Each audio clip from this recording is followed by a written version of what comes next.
जिस हवलदार से नहीं डरता था गली नुक्कड़ का चोर, उससे क्यों थर थर कांप रहा था शहर का सबसे बड़ा डॉन?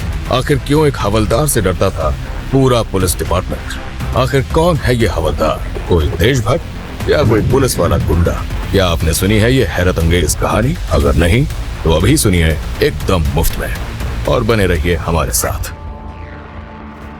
तुम्हारी अकल क्या तुम्हारे घुटनों में है? 500 लोगों की जान खतरे में है। तुम 2 टके के हवलदार हो, तुम कुछ भी नहीं कर सकते। कबीर एक मामूली सा हवलदार था जिसकी नई नई पोस्टिंग दिल्ली क्राइम ब्रांच में हुई थी। पहले ही दिन दिल्ली शहर में सबसे बड़ा क्राइम हो गया था।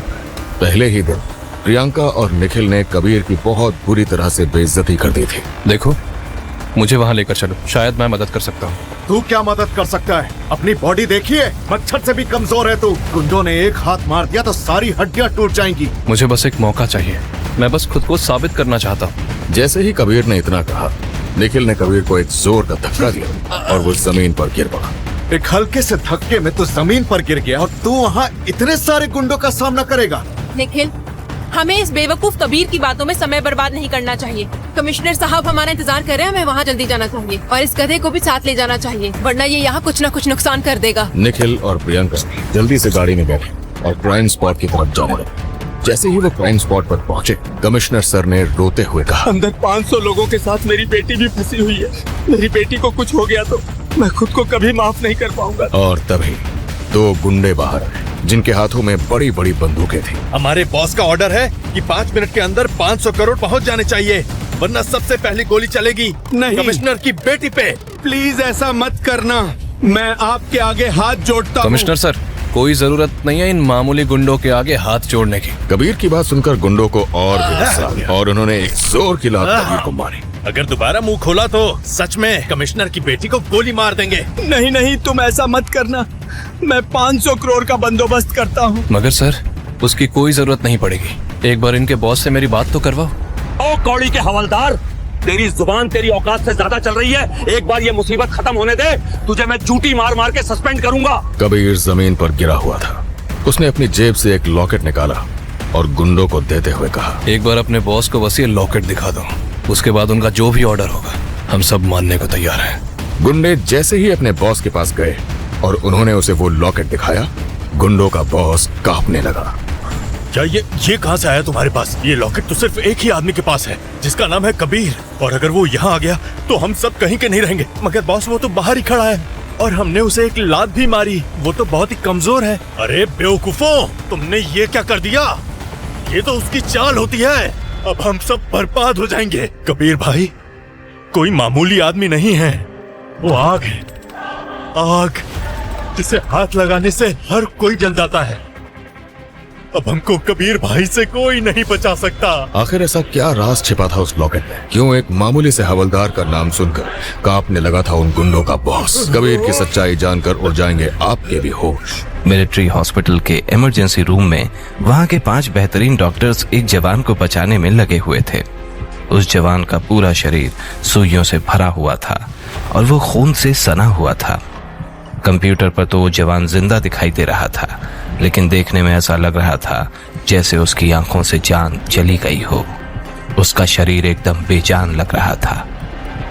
उसी इमरजेंसी रूम के बाहर खून से लथपथ 2 और फौजी अपने फटे हुए यूनिफॉर्म में हैरान परेशान दिख रहे थे। शायद वो डॉक्टर्स के बाहर निकलने के इंतजार में थे। जैसे जैसे ऑपरेशन का वक्त बीत रहा था, उन जवानों की हालत बद से बदतर हो रही थी। 2 घंटे के लंबे इंतजार के बाद आखिरकार ऑपरेशन थिएटर का गेट खुला। दोनों फौजी और उनके कुछ साथी डॉक्टर्स की तरफ दौड़े। क्या वो ठीक है? सबने एक साथ कहा। 4 डॉक्टर्स वहां से सिर हिलाते हुए निकल गए, जबकि एक डॉक्टर वहीं रुककर उनके सवाल का जवाब देने लगे। हाँ, हमने उसे बचा लिया। ये सुनते ही वहां खड़े सारे फौजियों के चेहरे खिल उठे।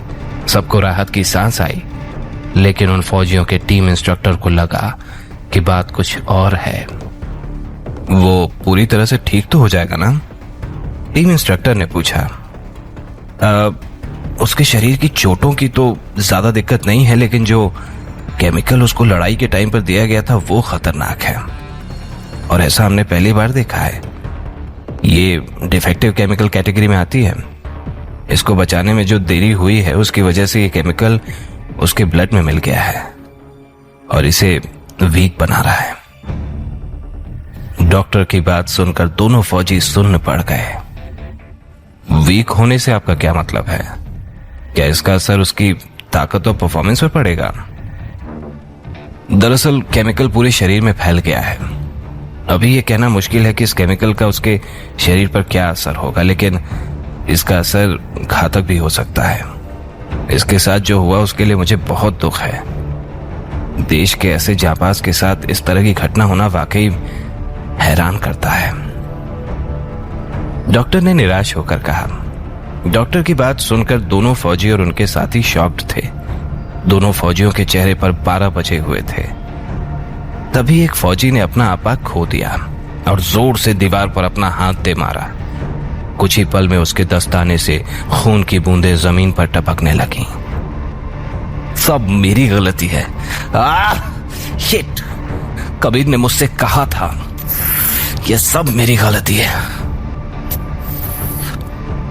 वो अपनी बात कंप्लीट कर पाता कि उससे पहले ही टीम इंस्ट्रक्टर ने उसका कॉलर पकड़ लिया और उससे कहा, मैंने तुम्हें ये कितनी बार कहा है कि कबीर की ऑर्डर बिना सवाल किए मान लिया करो।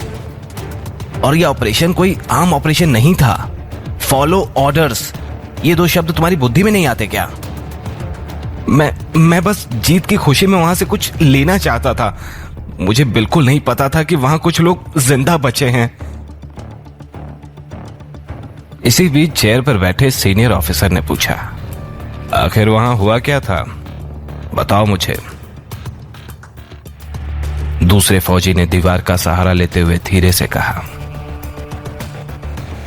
कबीर ने हमें वापस लौटने को कहा और जब विशाल वहां से कुछ लेने गया तो तभी एक साइंटिस्ट वहां उस केमिकल का इंजेक्शन लेकर विशाल पर अटैक करने लगा।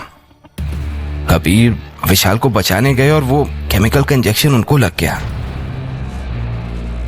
ये सुनते ही सीनियर ऑफिसर ने विशाल की तरफ देखा और चिल्लाते हुए कहा, इस गिल्ट के साथ कैसे रह पाओगे तुम?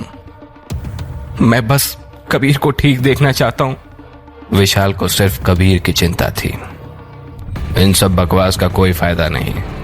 जाओ अंदर जाओ और देखो कि वो ठीक है कि नहीं। डॉक्टर ने दोनों को चुप कराते हुए कहा, जिसकी बात सुनकर दोनों फौजी हिम्मत करते हुए कबीर के कमरे के अंदर तक गए। क्या वो अभी भी मिलिट्री इंटेलिजेंस ब्यूरो ज्वाइन कर सकता है? टीम इंस्ट्रक्टर ने सीनियर ऑफिसर से पूछा। सीनियर ऑफिसर का जवाब झिझक भरा था। ये मिशन तो ठीक गया और हमने उनका रिसर्च पेज भी खत्म कर दिया, लेकिन डॉक्टर की माने तो कबीर अब फिजिकली उतना काबिल नहीं है। और तुम तो जानते ही हो कि मिलिट्री इंटेलिजेंस ब्यूरो में हम सिर्फ बेस्ट ऑफ बेस्ट को ही लेते हैं। वैसे इतना भी निराश होने की बात नहीं है, अभी उसकी ताकत की टेस्टिंग भी होगी। और तुमने तो 3 लोगों का नाम दिया था ना मिलिट्री इंटेलिजेंस ब्यूरो के लिए, उनमें से 2 मिशन पास कर चुके हैं, तो उनका मिलिट्री इंटेलिजेंस ब्यूरो में जाना तय है। टीम इंस्ट्रक्टर सीनियर ऑफिसर की बात से खास खुश नहीं था। उसी वक्त विशाल, जो कि कमरे के दरवाजे से चिपक कर इनकी सारी बातें सुन रहा था, वो रो पड़ा। दूसरा फौजी भी इस बात को समझ गया था। वो कबीर को कंबल उठाते हुए उसी के बगल में बैठ गया। उसके पास कहने को कुछ था ही नहीं, कहता भी क्या। आखिर उसने विशाल को इस बात पर पहले ही 2 थप्पड़ लगा दिए थे। अगले दिन कबीर फिजिकल एग्जामिनेशन रूम के बाहर अपने रिजल्ट का इंतजार कर रहा था। वो चुपचाप अपना पसीना पोंछ रहा था। विशाल भी उसी के साथ शांत खड़ा था। क्या होगा अगर रिजल्ट की वजह से तीनों अलग हो गए? इन 3 लोगों की टोली आर्मी की ज्वाइनिंग के पहले दिन से ही थी। अगर कबीर चला गया तो कुछ भी पहले जैसा नहीं होगा।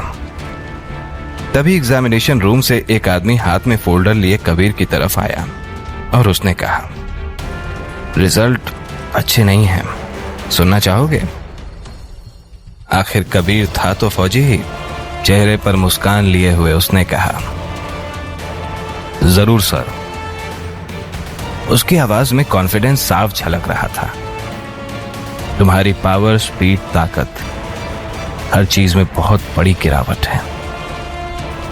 कबीर सबसे बेस्ट सोल्जर्स में से एक था। और अब उसकी ताकत और तेजी दोनों ही किसी आम आदमी जितनी ही हो गई थी।